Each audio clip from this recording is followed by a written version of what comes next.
acclamer le Seigneur parce qu'il est puissant. Et nous sommes heureux ce matin parce qu'il nous a sauvés. C'est vrai qu'on a un privilège et on a fêté Noël dernièrement. Et le plus grand cadeau qu'on ait reçu, c'est le salut, la vie éternelle. Cet amour que le Seigneur a manifesté à la croix pour nous.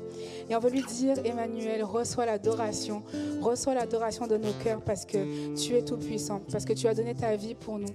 Et on veut t'élever et t'adorer en cette nouvelle année. Alléluia.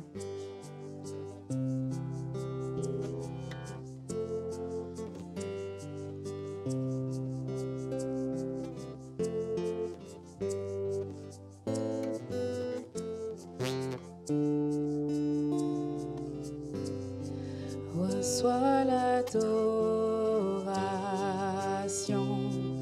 tu es le roi de gloire, notre victoire, digne es-tu Seigneur, Emmanuel, reçois l'adoration, tu es le notre victoire, digne es-tu Seigneur, Emmanuel. Dieu de lumière élevé dans les cieux, rempli de grâce et de paix, environné de louanges et de feu, gardien de l'éternité. Pourquoi quitter ce palais de bonheur pour un sentier de misère? Par quel amour les chemins de ton cœur ont su trouver nos prix. Reçois l'adoration, tu es le roi de gloire, notre victoire, digne es-tu Seigneur, et reçois l'adoration, tu es le roi de gloire, notre victoire, digne es-tu Seigneur, Emmanuel,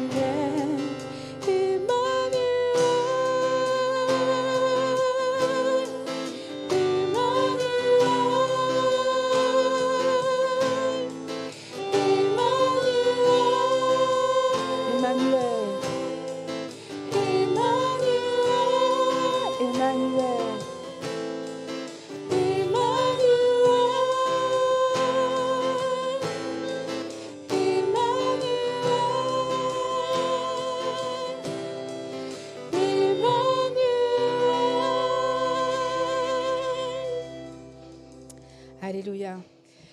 Que le Seigneur puisse recevoir l'adoration de nos cœurs. Et nous voulons encore lui manifester notre amour et lui dire à quel point nous l'aimons. Et lui dire, Seigneur, je veux chanter un chant d'amour. Je veux vraiment manifester l'amour en abondance parce que toi-même, tu as manifesté ton amour à la croix pour moi.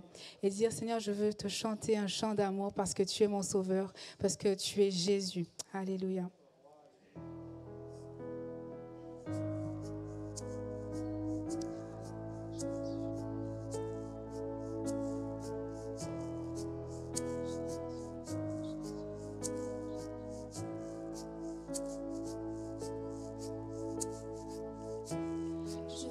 Chanter un chant d'amour pour mon sauveur, pour toi Jésus. Merci pour ce que tu as fait. Tu es si précieux. Jésus mon sauveur, je veux chanter un chant d'amour. Je veux chanter un chant d'amour pour mon Sauveur, pour toi Jésus. Merci pour ce que tu as fait. Tu es si précieux, Jésus mon Sauveur.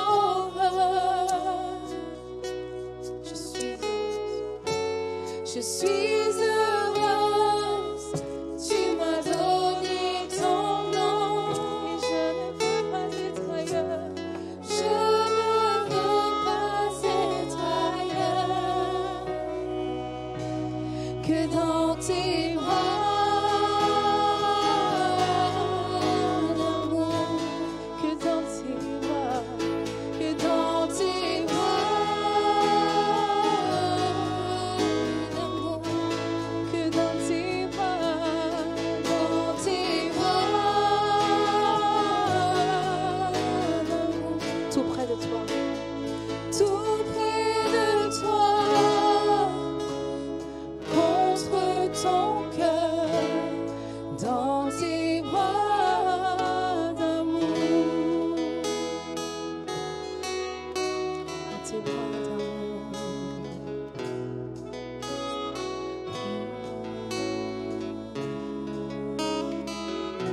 Je veux chanter un chant d'amour. Je veux chanter un chant d'amour pour mon Sauveur, pour toi Jésus. Merci pour ce que tu as fait. Tu es si précieux, Jésus mon Sauveur. Je suis heureuse. Je suis heureuse, tu m'as donné ton nom. Je ne veux pas être ailleurs que dans tes bras, que dans tes bras, Que dans tes bras, dans tes bras d'amour, que dans tes bras, dans tes bras, que dans tes bras, dans tes bras, tout près de toi. tout près de toi, contre ton cœur, dans tes bras d'amour. Je veux te louer, Seigneur, et te dire merci, Jésus, pour la croix, pour l'amour, Seigneur, que tu me donnes. Alléluia. Je veux chanter un chant d'amour. Je veux chanter un chant d'amour pour mon Sauveur, pour toi Jésus.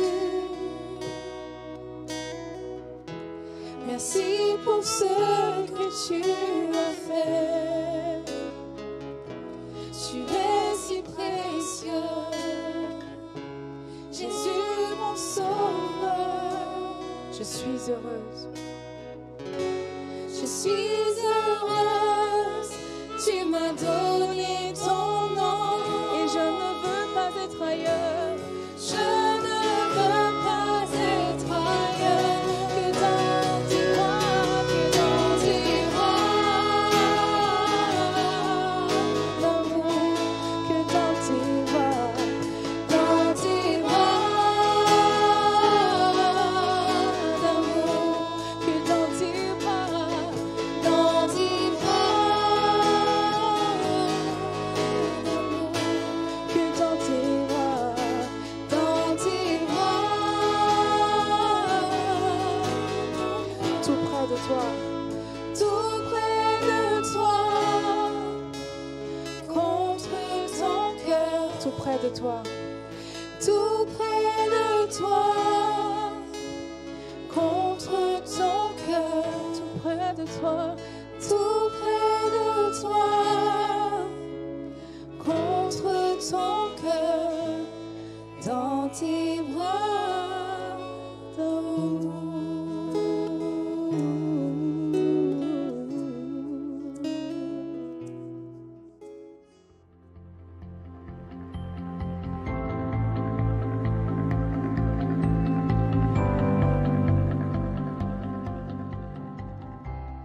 Bienvenue à tous. J'aimerais parler sur la vie de l'Esprit, dans Jean chapitre 7, verset 37. Le dernier jour, le grand jour de la fête, Jésus se tenant debout s'écria : « Si quelqu'un a soif, qu'il vienne à moi et qu'il boive. Celui qui croit en moi, des fleuves d'eau vive couleront de son sein, comme dit l'Écriture. » Il dit cela de l'Esprit que devaient recevoir ceux qui croiraient en lui, car l'Esprit n'était pas encore, parce que Jésus n'avait pas encore été glorifié. Amen. Jésus a annoncé la venue du Saint-Esprit, qu'il appelle aussi le Consolateur. Et il y a une première étape que Jésus nous enseigne, c'est d'abord de venir à lui. Nous devons d'abord venir à Christ. C'est lui qui nous sauve, c'est lui qui nous pardonne de nos péchés, c'est lui qui nous délivre de cette vie vaine de ce monde. Sans Jésus, nous sommes morts dans nos péchés. Sans Jésus, nous n'avons pas d'espérance, nous n'avons pas la vie éternelle. Donc la première étape, c'est d'abord de donner son cœur au Seigneur Jésus. Ensuite, il y a la vie de l'Esprit. La vie de l'Esprit, ce sont donc pour les chrétiens, pour ceux qui sont nés de nouveau, pour ceux qui ont accepté Jésus dans leur vie. Et la promesse est là, c'est que Jésus dit « Des fleuves d'eau vive couleront de son sein », c'est-à-dire une vie d'abondance. Des fleuves d'eau vive, ça parle de régénération, de renouvellement. C'est très différent d'une eau stagnante, par exemple une mare. Une mare, il y a toutes sortes d'infections qui viennent se greffer parce que l'eau, elle reste en place. Mais quand c'est des fleuves d'eau vive, ça parle de renouvellement et de vitalité.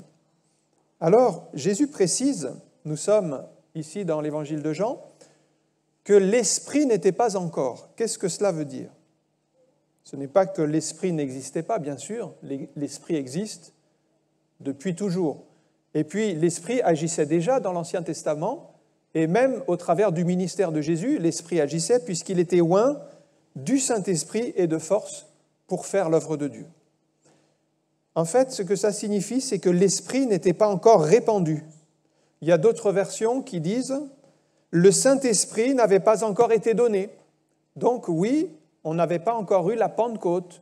On était encore dans l'attente de la venue du Saint-Esprit. Et Jésus en donne la raison. Il dit « Parce que je n'ai pas été encore glorifié ». Donc il viendra un temps où Jésus sera glorifié, il montera au ciel et il enverra le Saint-Esprit pour les croyants. Et là, ils connaîtront la vie de l'Esprit. Et j'aimerais qu'on puisse voir ensemble comment le Saint-Esprit agissait dans la vie des premiers chrétiens. Et le livre des Actes des Apôtres est véritablement un livre qui nous enseigne comment vivre dans le Saint-Esprit. Certains d'ailleurs appellent ce livre le livre des Actes du Saint-Esprit, tellement le Saint-Esprit est présent du début à la fin de ce livre. Alors on voit les premières églises qui naissent et comment le Saint-Esprit va toucher la vie des croyants pour qu'ils soient des témoins, pour qu'ils évangélisent, pour qu'ils fassent l'œuvre de Dieu. Et il accompagne et favorise le développement de l'Église. Alors nous sommes bien sûr 2000 ans après tous ces événements de la Pentecôte, mais nous devons nous attendre à la visitation du Saint-Esprit encore aujourd'hui, parce qu'une Église, ce n'est pas une institution humaine. L'Église, c'est le fondement de Christ. Elle provient de la volonté de Dieu. Jésus, quand il était encore sur la terre, avant même la crucifixion, il a dit « Je bâtirai mon Église ». Jésus est en train de continuer à bâtir son Église aujourd'hui à travers des pierres vivantes, c'est-à-dire des croyants qui sont arrachés à ce monde et qui forment l'Église de Christ. Mais nous devons suivre son plan. Donc Jésus a un plan. Le plan, il est dans la parole de Dieu. C'est un petit peu comme à l'époque de Moïse. Dieu a dit à Moïse de faire un tabernacle. Ce tabernacle, il ne l'a pas fait au hasard. Moïse avait un plan. Il a suivi le plan de Dieu. Et c'est ainsi que nous devons suivre les instructions de Dieu concernant l'Église. De même que Moïse a suivi les instructions de Dieu pour le tabernacle, il y avait certaines règles à respecter, eh bien nous devons suivre les prérogatives qui sont enseignées dans la parole de Dieu concernant l'Église et la vie de l'Esprit. Alors, jusqu'à la mort de Jésus, nous sommes dans cette période ici où Jésus exerce son ministère, les disciples vivaient encore sous l'ancienne alliance. En réalité, la nouvelle alliance n'a commencé que quand Jésus est mort à la croix. Alors c'est vrai que nous, on met Ancien Testament, Nouveau Testament. Les Nouveaux Testaments, ils commencent avec la venue de Jésus, l'annonce de la venue de Jésus, etc. Mais quand on dit Nouveau Testament, c'est-à-dire Nouvelle Alliance, elle a été scellée, elle a été contractée quand Jésus a versé son sang. Et c'est donc quand il est mort à la croix. Lors de la dernière Pâque, d'ailleurs, Jésus l'explique bien, il a pris du pain et du vin, il a partagé ce dernier repas.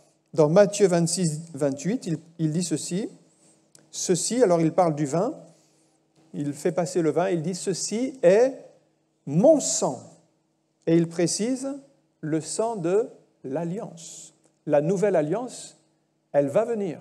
Elle n'est pas encore contractée quand Jésus prend la dernière Pâque, mais il est en train d'annoncer qu'il va mourir à la croix et que ça va être un sang qui va contracter la nouvelle alliance. Il est répandu pour beaucoup pour le pardon des péchés. La nouvelle alliance, c'est maintenant le salut par la foi dans le sacrifice de Jésus qui est mort pour effacer nos péchés. Donc avant la croix, les disciples et même Jésus, ils évoluaient dans l'ancienne alliance avec encore, ils allaient à la synagogue, il y avait encore les sacrifices d'animaux, il y avait encore tous les rituels de l'ancienne alliance jusqu'à la croix. Ils ne connaissaient pas encore la vie de l'Esprit et la dimension de l'Église. Tout cela viendra après, il n'y avait pas le baptême du Saint-Esprit, il n'y avait pas les constitutions des premières communautés chrétiennes. Tout cela viendra après la croix et même après la résurrection du Seigneur Jésus. La première chose que je voulais partager avec vous concernant la vie de l'Esprit, c'est d'abord que le Seigneur a soufflé sur les disciples.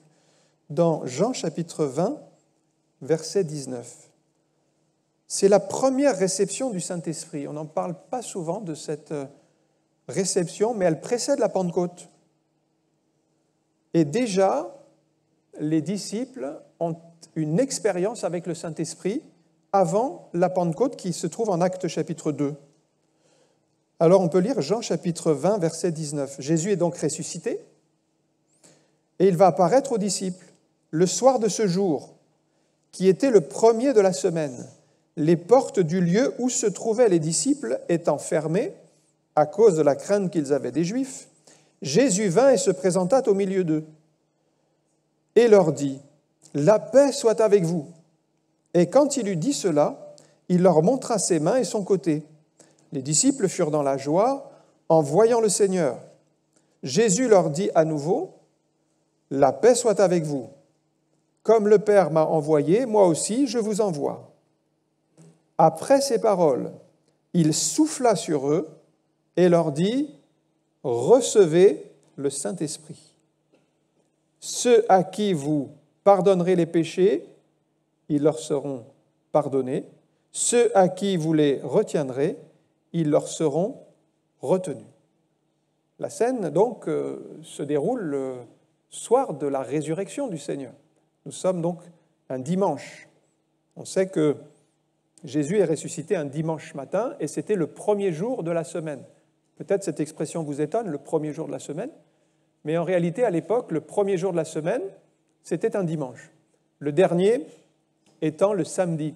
Le samedi étant le jour du sabbat, c'est-à-dire le jour du culte, le jour du repos. Et donc, au verset 19, c'est marqué le soir de ce jour, c'est-à-dire le jour où Jésus est ressuscité d'entre les morts. C'était le premier jour de la semaine, c'est-à-dire un dimanche matin. Et donc là, maintenant, on est le dimanche soir. Ce jour, d'ailleurs, deviendra très important dans la vie des communautés chrétiennes, puisque les disciples n'ont pas décidé de se réunir le samedi, le jour du sabbat, comme les Juifs, mais ils ont choisi le dimanche. Pourquoi le dimanche ? Parce qu'ils voulaient fêter le jour de la résurrection du Seigneur.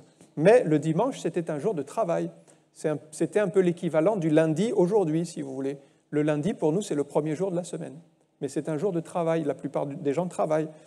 Donc, les premières réunions chrétiennes n'avaient pas lieu le dimanche matin. En réalité, elles avaient lieu le dimanche soir, après la réunion de travail. C'est pourquoi on le voit dans les Actes des Apôtres.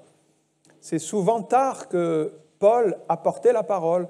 Et même certains s'étaient endormis. Il y en a un qui était tombé de la fenêtre parce que c'était après la journée de travail, c'était donc le soir. Et ce jour va devenir le jour des chrétiens, le jour du culte.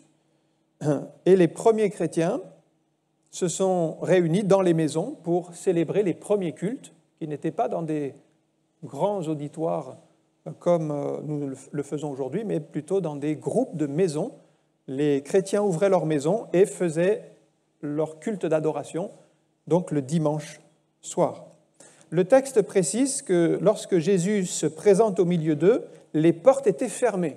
Les portes étaient fermées, c'est aussi maintenant un indice que Jésus n'est plus dans son corps physique qu'il avait avant sa résurrection. Maintenant, il est dans son corps de résurrection. Donc, c'est un corps qui est capable d'apparaître ou de disparaître comme le Seigneur le décide. Les disciples, donc, avaient les portes fermées puisqu'ils avaient peur des Juifs.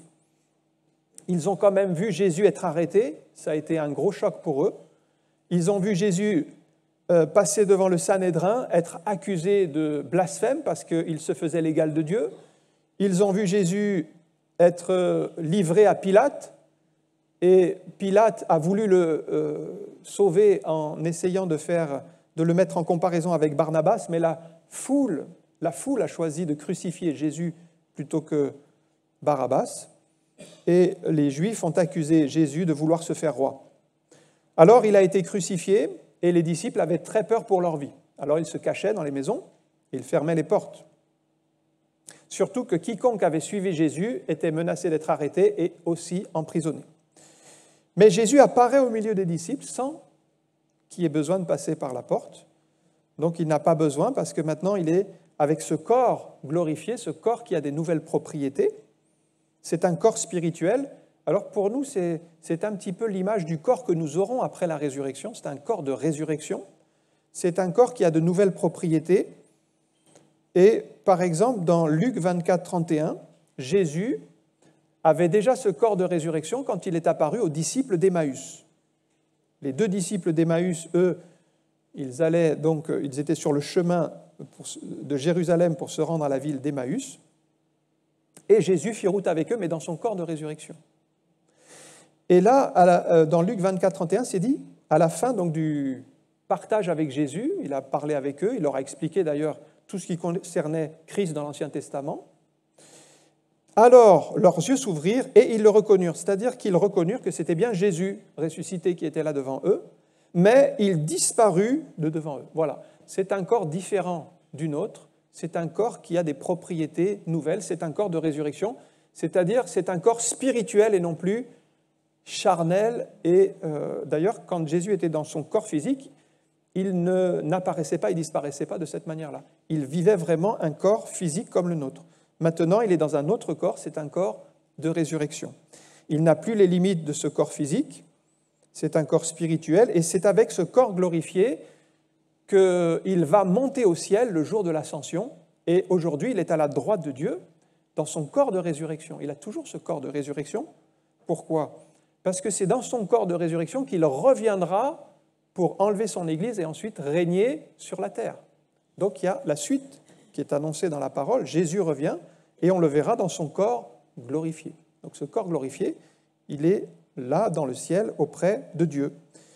Et Jésus vient, les premières paroles qu'il dit à ses disciples inquiets, c'est que la paix soit avec vous.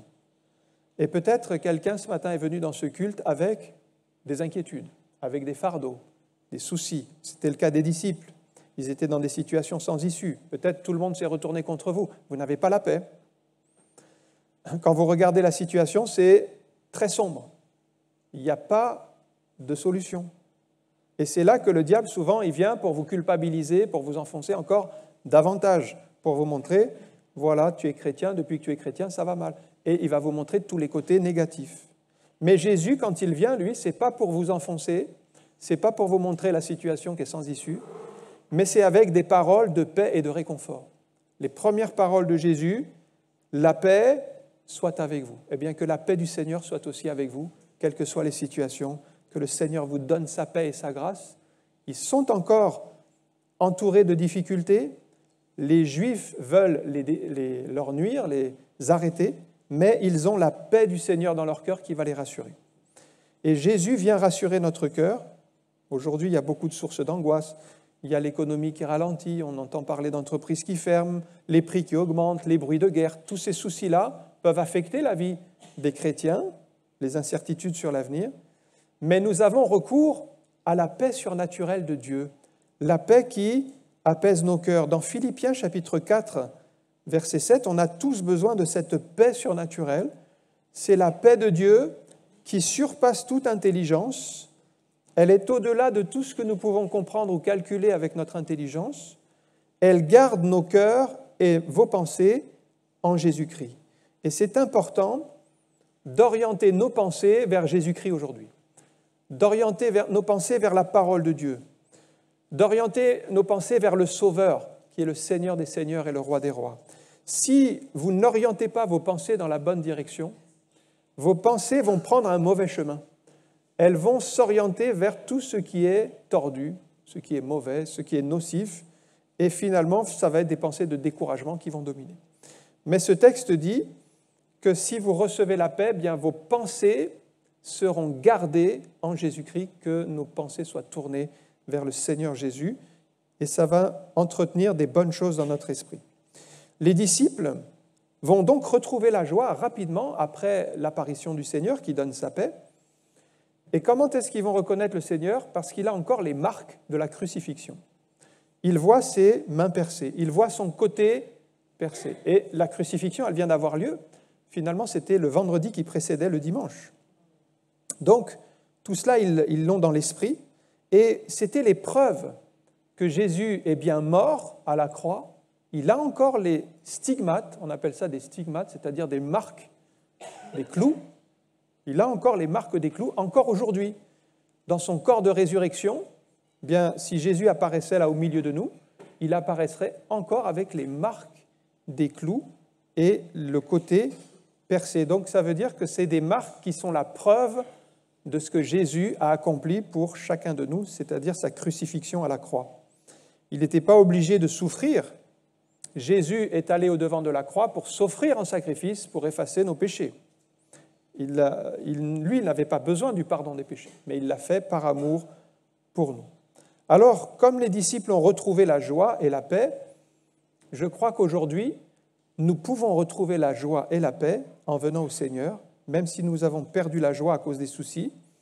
Eh bien, en venant à Jésus, il va réchauffer votre cœur et vous redonner cette joie. Les disciples, donc, ont vu le Seigneur, ça les a fortifiés, et nous avons besoin aussi, nous, d'avoir une vision spirituelle, de voir Dieu. Si nos yeux sont fermés, si nos yeux sont aveugles, nous allons nous arrêter spirituellement. Nous allons nous décourager et notre vie chrétienne sera difficile. Eh bien, le Seigneur ressuscité leur est apparu, que Dieu nous ouvre les yeux aussi pour voir les choses de Dieu, pour voir sa gloire, et ça va nous pousser dans la prière, dans la reconnaissance, dans le service, et pour faire sa volonté. Et puis, ce texte, j'en arrive au point finalement qui parle du Saint-Esprit, puisque c'est la première mention du Saint-Esprit après la résurrection de Jésus. Jésus a rassemblé les disciples et il a soufflé sur eux en leur disant « Recevez le Saint-Esprit ». Donc, on voit que les disciples ont vécu une expérience ici avec le Saint-Esprit avant même la Pentecôte. C'est la première visitation du Saint-Esprit. Mais que signifie donc cette réception du Saint-Esprit, puisque ce n'est pas la Pentecôte quand même, ce n'est pas la même chose. Alors très probablement, il s'agit ici de la régénération ou la nouvelle naissance par le Saint-Esprit. Jésus l'explique très bien à Nicodème, et à Nicodème, Jésus va parler de l'action de l'Esprit qui fait naître de nouveau. Dans Jean 3, verset 5, voilà comment Jésus explique la nouvelle naissance. En vérité, je te le dis, il parle donc à Nicodème, qui est un religieux juif, Si un homme ou une femme, si un être humain ne naît de nouveau d'eau et d'esprit, il ne peut rentrer dans le royaume de Dieu. Ce qui est né de la chair est chair, et ce qui est né de l'esprit ou du Saint-Esprit est esprit. Donc ici, il y a un enseignement important, c'est qu'il faut avoir une première relation avec le Saint-Esprit par la nouvelle naissance. Alors, Nicodème connaissait bien la Bible. Ce texte est une référence au prophète Ézéchiel au chapitre 36 en réalité, où dans Ézéchiel au chapitre 36, le prophète dit de la part de Dieu, il dit « Je répandrai sur vous une eau pure ». Vous retrouvez l'eau que Jésus mentionne ici, naître d'eau et d'esprit. « Je répandrai sur vous une eau pure », mais cette eau n'est pas une eau physique, c'est une eau spirituelle, on comprend que c'est une image. Il dit « Je vous donnerai un cœur nouveau ». Ça, c'est l'image de la nouvelle naissance, que Jésus dit « naître de nouveau, naître d'en haut, naître de l'esprit ». Et Ézéchiel, dans le prophète Ézéchiel, Dieu dit « Je mettrai en vous mon esprit ». Donc on voit que les trois éléments sont rassemblés, que ce soit l'eau qui est l'image d'une eau pure, c'est une image de l'esprit qui est répandu, que ce soit la nouvelle naissance avec le cœur nouveau qui va être donné, que ce soit l'Esprit Saint qui va être répandu, eh bien Ézéchiel annonce, tout ça, Jésus le reprend dans le même verset pour parler de la nouvelle naissance. Donc on comprend que la nouvelle naissance qui est le début de la vie chrétienne, c'est déjà une action de l'Esprit qui communique la vie. Et c'est pourquoi Jésus utilise l'expression « naître de l'Esprit ». Si un homme ne naît d'eau et d'esprit, c'est-à-dire naître de l'Esprit, c'est la même chose que naître de nouveau. Ou ce qui est né de la chair est chair, mais ce qui est né de l'Esprit, ou ce qui est né de nouveau, est esprit. Donc la nouvelle naissance, c'est bien le début de la vie chrétienne, si bien que si vous n'êtes pas né de nouveau, si vous n'avez pas reçu cette nouvelle naissance, vous n'êtes pas encore enfant de Dieu. Parce qu'on ne devient pas chrétien par le baptême. Ce n'est pas le baptême qui fait de nous des chrétiens, c'est la nouvelle naissance. Il y a beaucoup de gens qui croient que parce qu'ils sont baptisés bébés, alors ils sont chrétiens parce qu'ils sont baptisés bébés. Non. On est chrétien parce qu'on est né de nouveau et qu'on a accepté Jésus dans notre cœur. Et ensuite, on se fait baptiser pour obéir à la parole de Dieu. Mais sans la nouvelle naissance, même si vous êtes baptisé d'eau, sans cette nouvelle naissance, vous n'êtes pas né de nouveau. Et donc, vous n'êtes pas enfant de Dieu, même si vous êtes baptisé d'eau. Vous devez d'abord vous repentir, demander pardon pour vos péchés, accepter Jésus comme Sauveur et Seigneur, et ensuite vous faire baptiser. Mais tant que vous n'êtes pas né de l'Esprit, en fait, vous êtes toujours séparé de Dieu, vous êtes mort dans vos péchés, et pour l'instant, vous êtes perdu pour l'éternité. C'est ce que Jésus explique à Nicodème, tout simplement. Il dit, il faut que vous naissiez de nouveau. Si vous n'êtes pas né de nouveau, vous ne pouvez pas rentrer dans le royaume de Dieu. Mais la bonne nouvelle en même temps que Jésus donne, c'est qu'il dit que c'est possible de naître de nouveau. Vous pouvez naître de nouveau aujourd'hui parce que c'est la volonté de Dieu pour chacun. C'est pour ça que Jésus est mort à la croix. Jésus, il est mort à la croix pour rendre possible la nouvelle naissance à chacun. 2 Pierre 3,9. Le texte de Pierre dit ceci, « Le Seigneur ne tarde pas dans l'accomplissement de la promesse, c'est-à-dire la promesse de son retour. Il revient bientôt pour enlever son Église et régner sur la terre. Comme quelques-uns le croient, mais il use de patience envers vous, ne voulant pas qu'aucun périsse, mais voulant que tous arrivent à la repentance. » Donc on voit bien que c'est la volonté de Dieu. Si Jésus est mort à la croix, c'est pour ouvrir le salut et la nouvelle naissance au plus grand nombre. Et maintenant, Dieu veut que tous arrivent à la repentance. Donc vous avez un choix à faire, c'est de vous repentir de vos péchés et de croire en Jésus comme Seigneur et Sauveur. Ou faire le choix de continuer votre vie sans Dieu. Mais ça, c'est le mauvais choix, c'est le choix que Dieu dit, c'est la mort éternelle. Donc vous ne pourrez pas vaincre le péché par vos propres forces, mais vous pouvez supplier Jésus de venir à votre secours, de pardonner vos péchés, de vous permettre de naître de nouveau et d'entrer dans la vie chrétienne. Jésus dit dans Jean 8, 36, « Si donc le Fils, c'est-à-dire Jésus, si donc le Fils vous affranchit, s'il vous libère de vos chaînes, et là il parle du péché, s'il vous libère du péché, vous serez réellement libre. » C'est la seule solution pour être libéré des chaînes du péché, c'est de venir à Jésus qui efface nos péchés et nous fait naître de nouveau. Donc, première expérience avec le Saint-Esprit ici, Jean chapitre 20, Jésus souffle sur eux, recevez le Saint-Esprit, eh bien on peut comprendre qu'il s'agit de cette première nouvelle naissance sans laquelle on ne peut pas plaire à Dieu, on ne peut pas s'approcher de Dieu. Ce n'est pas encore la Pentecôte qui viendra plus tard. Maintenant, on va lire un autre texte dans Luc 24, 49. C'est maintenant l'annonce de la Pentecôte. Luc 24, 49. Jésus est encore sur la terre et il fait une promesse avant de monter au ciel. Il dit, « Voici, j'enverrai sur vous ce que mon Père a promis, et vous restez dans la ville jusqu'à ce que vous soyez revêtus de la puissance d'en haut. » Et cette puissance d'en haut, c'est le Saint-Esprit. Et maintenant, on peut aller dans Actes chapitre 1 et le verset 3, parce que c'est un peu la même période. Jésus est encore avec les disciples. Il n'est pas encore remonté au ciel, mais il poursuit son discours en donnant plus de détails. Après qu'il eut souffert, il leur apparut vivant et en donna plusieurs preuves en se montrant à eux pendant 40 jours et en parlant des choses qui concernent le royaume de Dieu. Comme il se trouvait avec eux, il leur recommanda de ne pas s'éloigner de Jérusalem, mais d'attendre ce que le Père avait promis. Ce que je vous ai annoncé, leur dit-il, car Jean a baptisé d'eau, mais vous, dans peu de jours, vous serez baptisés du Saint-Esprit. On a vu qu'ils avaient reçu le Saint-Esprit, mais ils n'étaient pas encore baptisés du Saint-Esprit. Donc on peut dire qu'ils étaient nés de nouveau, qu'ils avaient déjà accepté Jésus dans leur cœur, mais ils n'étaient pas encore baptisés du Saint-Esprit, puisque c'est encore à venir. Or, alors les apôtres réunis lui demandèrent, « Seigneur, est-ce en ce temps que tu rétabliras le royaume d'Israël ?»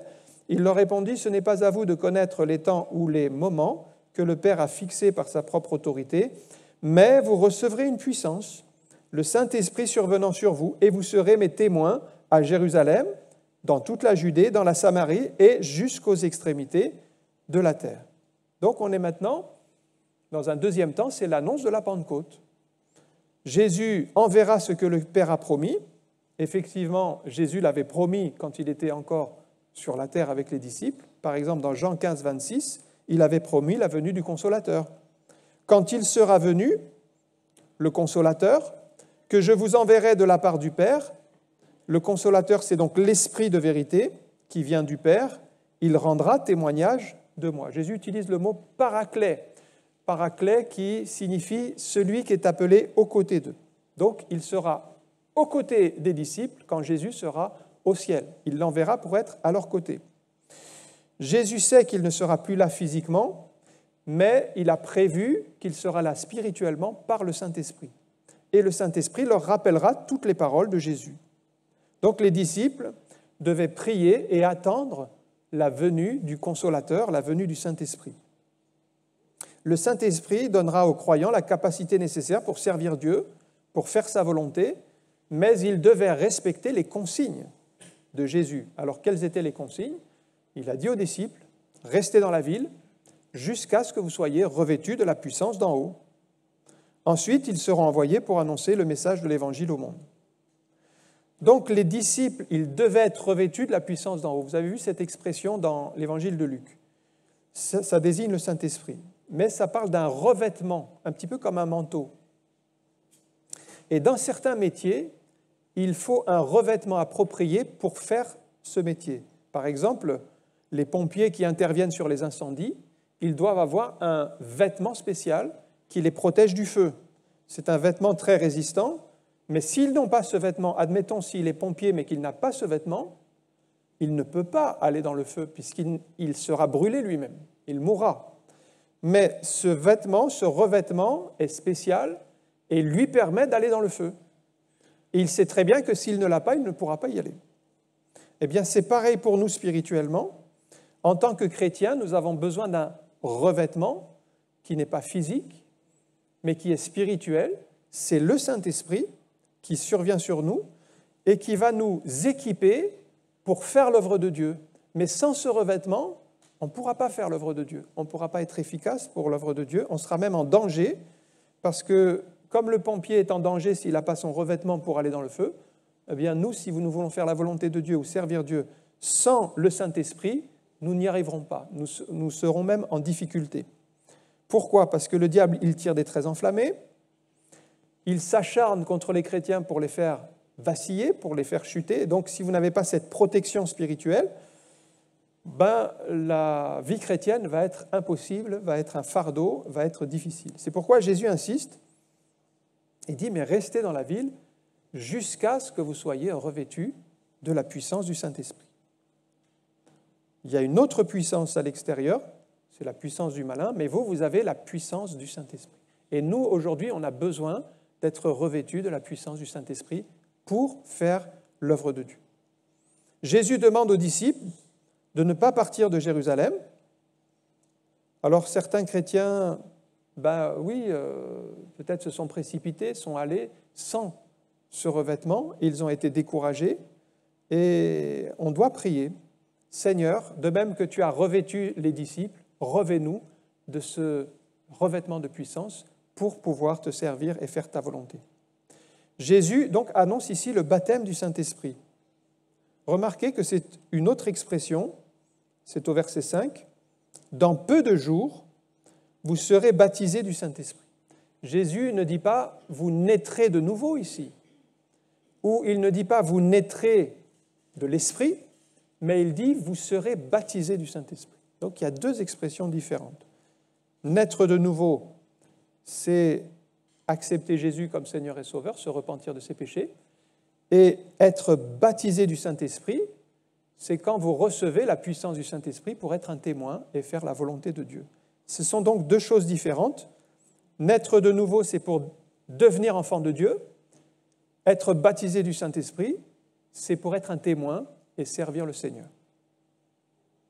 Il y a deux actions de l'Esprit distinctes à ne pas confondre. La première action, on l'appelle la régénération. C'est quand vous vous repentez, vous demandez pardon pour ses péchés. Sans la régénération, bien, vous ne pouvez pas être enfant de Dieu. Romains chapitre 8, verset 9 dit « Si quelqu'un n'a pas l'Esprit de Christ, il ne lui appartient pas. » Ça fait référence à cette nouvelle naissance, à la première action de l'Esprit. Sans cette réception de l'Esprit, c'est-à-dire cette conviction de péché, on n'est pas enfant de Dieu, on n'appartient pas à Jésus. Et la deuxième action de l'Esprit, c'est maintenant le baptême du Saint-Esprit qui va vous rendre efficace pour le témoignage, le service. Alors, il ne faut pas confondre les deux. Jésus précise que le temps viendra bientôt où le Saint-Esprit sera déversé. Mais il ne dit pas la durée. Il dit « Dans peu de jours, vous serez baptisés du Saint-Esprit. » La promesse est là. On ne sait pas combien de temps, mais il va falloir persévérer dans la prière. Or, on sait que pendant la période, les 40 jours là, où Jésus était sur la terre entre la résurrection et l'ascension, il est apparu à plus de 500 frères, 500 disciples. Donc, ça fait beaucoup de monde. Or, entre l'ascension et la Pentecôte, donc les jours où justement dans peu de jours, vous serez baptisés du Saint-Esprit, on voit qu'ils étaient environ 120. Ça veut dire une grosse diminution quand même par rapport à la masse qui était informée qu'il y allait se passer quelque chose. Et finalement, les 120, ça veut dire 380 qui n'ont pas suivi le conseil et qui ont fait autre chose. Mais si Jésus avait dit « Dans 10 jours, vous serez baptisés du Saint-Esprit », c'est sûr que le 10e jour, tout le monde serait revenu pour l'occasion. Et quelquefois, le Seigneur nous demande de persévérer, mais on n'a pas la date butoir. On ne sait pas quand il va agir. Et Dieu veut voir si nous allons persévérer. Et c'est pourquoi il n'a pas dit, vous allez voir, c'est dans 10 jours que ça va se produire. Il a dit, dans peu de jours. Et c'est à nous de persévérer jusqu'au 10e jour. Il n'avait pas d'indication de durée, mes frères et sœurs. Si nous avons une promesse du Seigneur, cela doit nous suffire. Nous n'avons pas besoin de plus. Et cette promesse, les 120, ils l'avaient dans leur cœur, et eux, ils ont persévéré en s'appuyant sur cette promesse. Ils n'avaient pas besoin d'une date, ils n'avaient pas besoin d'une précision, mais ils avaient confiance que Jésus allait le faire. Et c'est donc là que Jésus annonce la grande mission. Dans le verset 8, « Vous recevrez une puissance », et là encore c'est une référence au Saint-Esprit. C'est d'ailleurs le mot dynamis qui a donné en grec la dynamite, c'est une vraie puissance, une puissance qui va rendre les disciples audacieux. et ils vont devenir des témoins d'abord à Jérusalem, c'est-à-dire pour nous c'est la famille, notre entourage. Ensuite, il y a la Judée, la Samarie, c'est le voisinage, c'est le collègue de travail, c'est notre entourage. Et puis jusqu'aux extrémités de la terre, là c'est les missionnaires, ceux que nous soutenons pour porter la bonne nouvelle en tout lieu, parce que tout le monde ne peut pas aller jusqu'aux extrémités de la terre, mais on peut prier pour eux et les soutenir. Alors la grande mission du Seigneur, elle est là, elle est mondiale, et nous ne devons pas limiter l'action du Saint-Esprit. Donc cette promesse, elle est pour nous. Nous sommes bénéficiaires de ce que Jésus a fait. Jésus est mort à la croix, il a effacé nos péchés. C'est à nous de le croire. Et Dieu veut nous remplir du Saint-Esprit pour continuer cette mission. Vous voyez la mission que Jésus donne ici aux disciples, être des témoins, elle continue encore aujourd'hui.